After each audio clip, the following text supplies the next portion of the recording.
what is the hard problem of consciousness, if that is what you're trying to show ultimately is not so hard as it seems?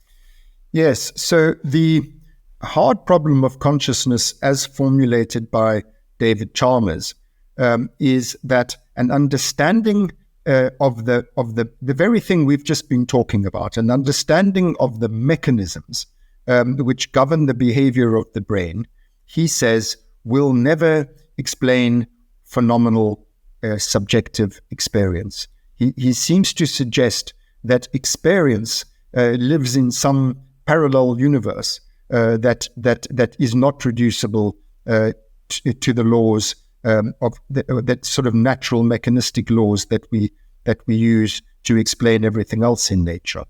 So he's saying that neuroscience goes about, and including cognitive neuroscience, goes about its business as if it were studying anything else in nature. In other words, it takes the phenomena, then reduces those phenomena to an explanatory causal model, a mechanistic account of the functions underpinning the phenomena, and then it thinks its job is done.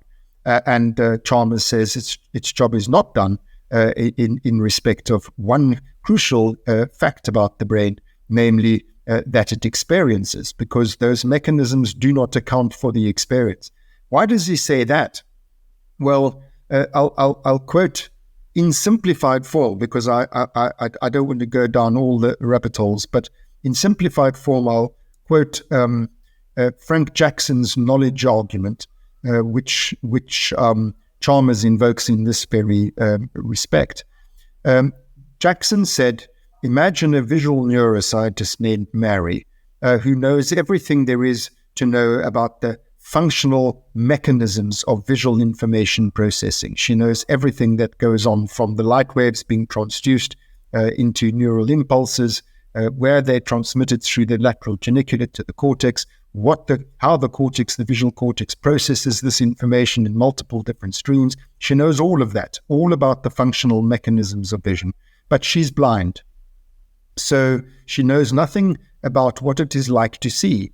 And then one day, the gift of sight is bestowed on her. And so she suddenly, after all these years of studying vision, now she experiences vision. And Jackson's argument is, at that point, Mary will learn something utterly new about vision. That even though she knew everything about its functional mechanistic organization, how visual information is processed, that knowledge gave her no preparedness for the phenomena that she's now dealing with, namely the qualitative experience of seeing, of what it is like to see. And the inference that Jackson draws from this and that Chalmers builds upon is that therefore a functional mechanistic account of what the brain does not explain why it feels like something to be a brain. And then there's a further inference that therefore the experiencing must exist in some other dimension. It must not be reducible to the ordinary mechanistic laws of science like everything else is. So that was my starting point, was is that really so? Is it really so that conscious experience is not part of nature, that can be understood in the same way as all other parts of nature can be? And the starting point of my attempts to tackle that problem was the observation that vision, which I must say it's not by accident that Frank Jackson spoke of Mary a visual neuroscientist, because the main effort since Crick, really, since the early 1990s, the main effort to find the neural correlate of consciousness has focused upon vision. We understand the cortical mechanisms of vision better than we do any other perceptual modality. So Crick's idea was that if we can crack that, how does the cortex generate visual experience? Then we can generalize from there to experience altogether. In other words, to consciousness more broadly. My belief is that's the wrong place to start, for the reason that vision is not an intrinsically conscious process.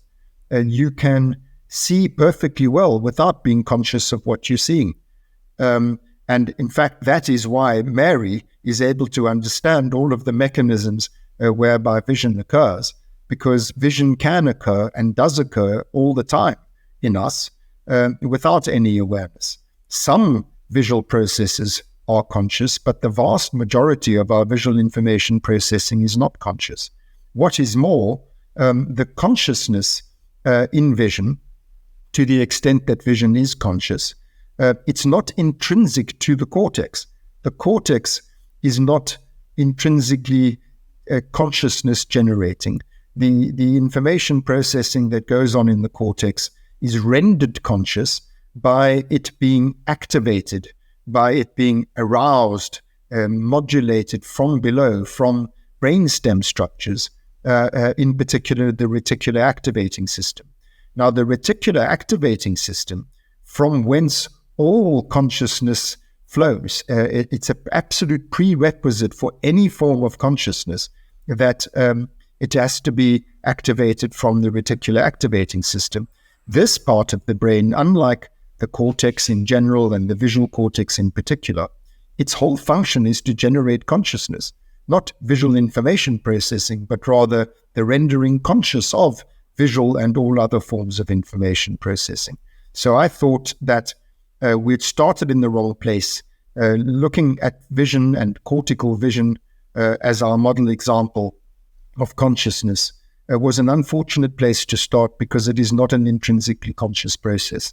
So I started from the other end of the apparatus, as it were, the bottom end rather than the top.